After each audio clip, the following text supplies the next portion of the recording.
৳১০০ চ্যালেঞ্জে ঘুরতে গেলাম। জামাইয়ের সাথে চ্যালেঞ্জ করছি ৳১০০ দিয়ে ঘুরবো, ফিরবো, খাবো, আবার বাসায় চলে আসবো। এটা কিভাবে সম্ভব? তাও আবার ঢাকা শহরে?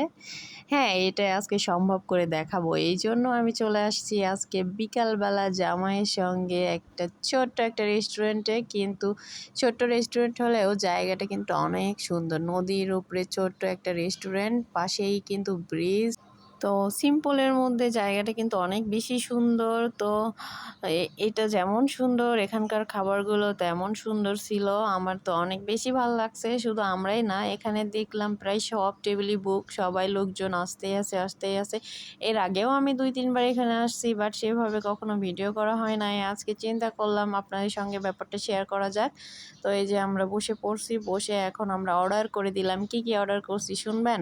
আচ্ছা, না বলেই সেটা একটু পরেই দেখতে পারবেন। সামনে চলে আসলেই দেখতে পারবেন। আসলে কি ৳১০০ দিয়ে আমরা কি এমন খাবো? আবার বাসাতেও চলে যেতে পারবো। এটা কেমনে কি সম্ভব? আসলে হইছে কি, আপনাদের ভাইয়া তো যেহেতু বাইক আছে, তো যাওয়া আসার ভাড়াটা আমাদের লাগে নাই। শুধু ৳১০০ দিয়ে আমরা খাবোই এখানে। তো এইটাই হচ্ছে আজকের চ্যালেঞ্জ। তো এই যে দেখতেই পাচ্ছেন, আমি স্পেশাল একটা ফুচকা অর্ডার করে দিয়েছি। আর এই ফুচকার দাম মাত্র ৳৫০। তো আপনাদের ভাইয়া বলতেছিল যে ২ টা ফুচকা অর্ডার করো, টাকা লাগে আমি দেবো। আমি বলছি না, যেহেতু চ্যালেঞ্জ করছি তো আজকে একটা ফুচকাতেই হয়ে যাবে। একটা ফুচকাই আমরা ভাগাভাগি করে খাবো, কোনোই সমস্যা নাই। এরপর আমরা এই যে চলে আসছে, দেখেন কফি, ২ টা কফি। কফিগুলোও কিন্তু অনেক মজার ছিল, ফুচকাটাও অনেক মজার ছিল, অনেক বেশি মজা পাইছি।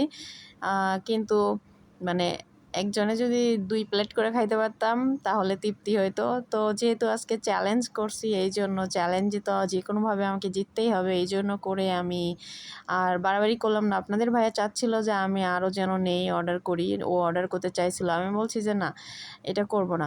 তো কফিগুলো কিন্তু ৳২০ করে, আর ফুচকা হচ্ছে ৳৫০।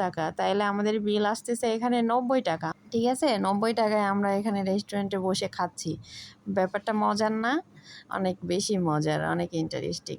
তো ৩ জন মিলে ৳৯০ খাবার খেলাম। এই যে মেয়ে দেখেন বাবার সাথে কফি খাচ্ছে, ফুচকা খাচ্ছে, ওর বাবাও খাচ্ছে, আমিও খাচ্ছি, সবাই মিলে খাচ্ছি। অনেক বেশি আনন্দ করতেছিলাম। আর আরেকটা কথা বলে নেই, আমাদের ছেলে সেদিন পরীক্ষা ছিল। অ তার টিচার আসছিল বাসায়, সেজন্য সে পড়তেছিল বাসায়। এজন্য ওকে নিয়ে যায় নাই। বাট ওর জন্য বাসায় যাওয়ার সময় আমরা খাবার নিয়ে গেছি। তো এই যে দেখেন, যেহেতু চ্যালেঞ্জটা শুধু আজকে আমাদের বাইরের খাবার খাওয়ারই ছিল, এইজন্য করে আমরা ৳১০০ মধ্যে মিল করছি। আমরা ৳১০০ ৳৯০ এখানে খাইছি, বাইরে বের হয়ে আবার ৳১০ মুড়ি মাখা খাইছি, মানে ঝালমুড়ি আরকি। তো এই হচ্ছে আমার ৳১০০ আজকে ঘোরাফেরা। তো ব্যাপারটা কেমন লাগলো আপনাদের কাছে, আর আইডিয়াটা কেমন ছিল অবশ্যই কমেন্টস করে জানাবেন।